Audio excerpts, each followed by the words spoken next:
esoteric memes. Thoughts on Iron March. Now. What's that?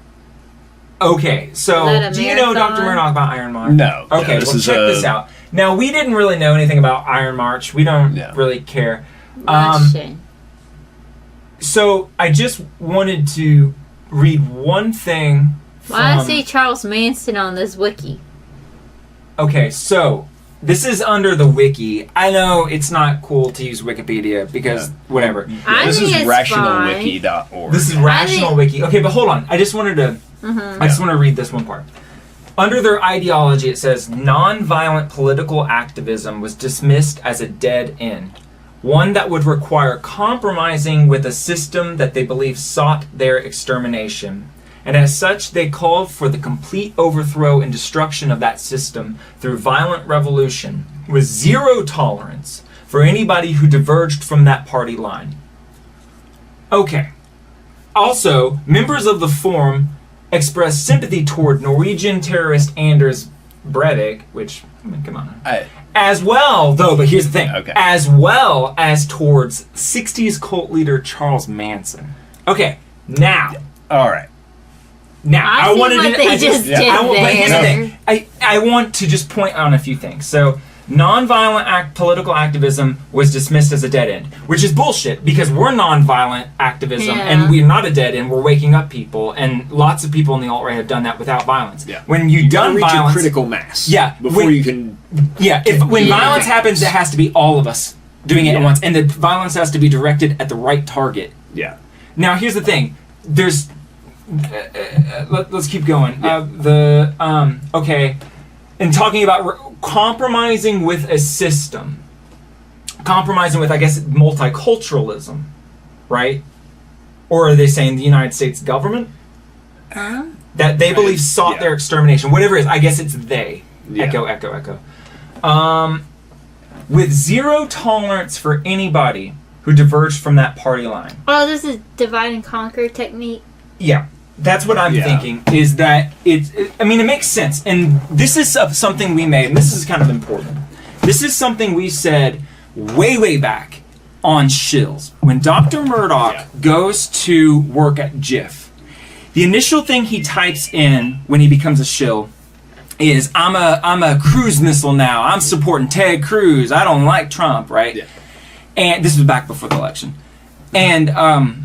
And what is the guy saying, sitting next to him, tell him? He says, no. That's not how you do it. That's not the best way to shill. The best way to shill is to be as violent and evil as you can possibly be, right? Yep. Because what happens is, when a normie who goes, wait a second, I just watched a video with Jared Taylor talking about races being different, right? He goes to poll and he goes, I heard races are different. What does that mean, you know? And the first thing you say is, I'm going to kill anyone who's not 100% white. I'm going to eat their babies, right? Well, usually what they first say is, get out of here with that E-celeb shit.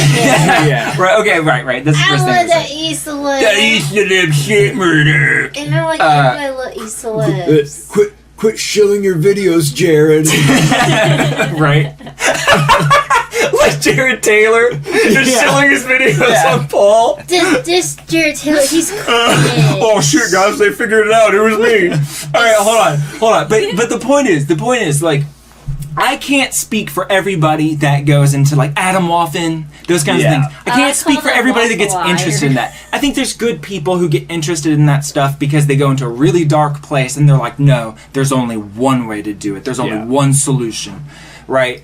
And it is to live. That's that's what I think. I think people who get really black pilled tend to get drawn into that. They're in a vulnerable state. But dude, the fight is going on, and we're winning. Yeah. Right, we're winning, and don't let people tell you that. Hold on. Let me ask you this: what evidence do you have that violence necessarily wakes up the people at large? I'm not saying violence doesn't get you what you want. Sometimes it can happen. You can overthrow a king with violence. You can overthrow a system of government or whatever. But on the grand But what I'm saying is, when you do terroristic violence, let's look at Timothy McVeigh. Timothy McVeigh didn't cause a race war. He didn't cause... He set the pro-white movement back 20 years. Right. Dylan Roof.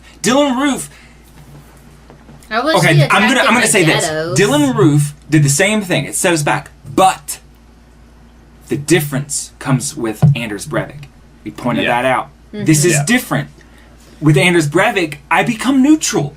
I honestly become neutral because his targets were legitimate in a way. They were political targets. They were political targets. They were going to bring more refugees in. But at the same time, it's wrong because they were kids. And it's like, they didn't know. You ultimately failed, Breivik. You're right. In an objective sense, you did lob off a huge head. You didn't kill the beast. The beast is going to regenerate. He crippled it for a generation. Right. Maybe. Yeah.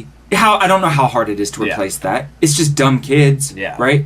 So you did that, but what happened to all those Norwegian mothers? They got scared. They all looked around and went, I don't believe in racism. That's the other part I don't agree with, when you just attack people and think that they can't change, because not all of us here were born into the red pill. Most of us came to the red pill either mid-20s and 30s or 40s. Very fucking few people. So it's like, that are millennials at least. So sometimes it's like you have to put it in your position where you're like, if I was 15, would they have lopped my head off because I didn't know any better? Right. I would have been your enemy until, 26? Something like that. How many of y'all had the Rolling Stones on your wallpaper? Right. Come on. We all had faggotry that we bought into, but it's not really your fault. I mean, think about this.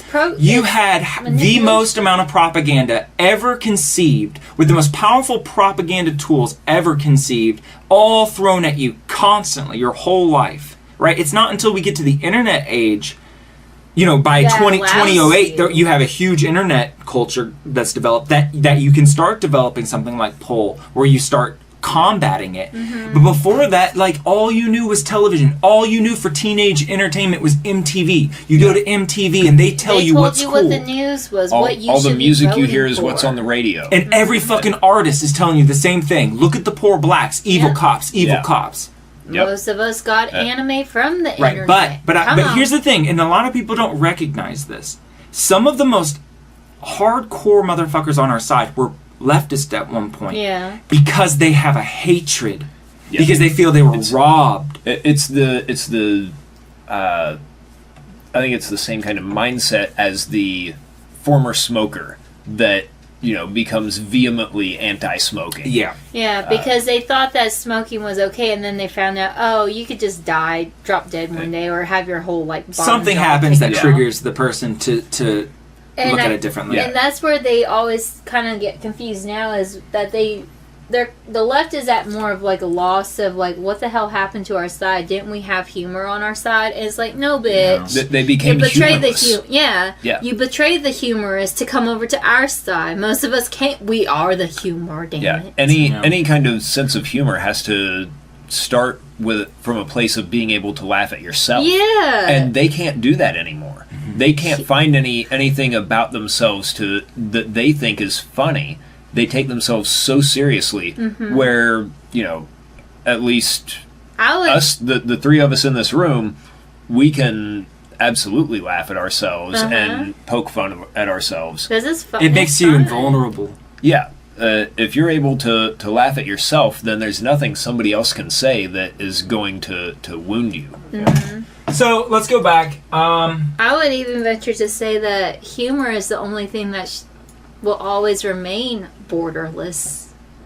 Yeah, you mean it speaks to all people? Yeah, because think about how many fans we have. Think about how many fans we have that are Hispanic. Yeah. Right. Come on, you beaners. All right. So thoughts on Where's Iron my March? tacos? Thoughts on Iron March? I don't give a fuck. Yeah. That's my thoughts. I don't think about them. Yeah. I didn't know anything about them before tonight, and. Also, but I'm gonna say this. I'm also gonna say this though. There are a lot of groups that existed in the 90s and 80s that held together a lot of this culture. Yeah. And I don't know which ones were legit and which ones were shill operations. Yeah. There's Vanguard forums or something I've been looking at, and that guy seems legit, or that forum. But I don't know. There's all these Iron Vanguard, all these different types. I called Adam Waffen this morning. Oh. I called it Waffle Iron. Adam Waffle Iron or something like that. I said, what's it called? Waffle Iron?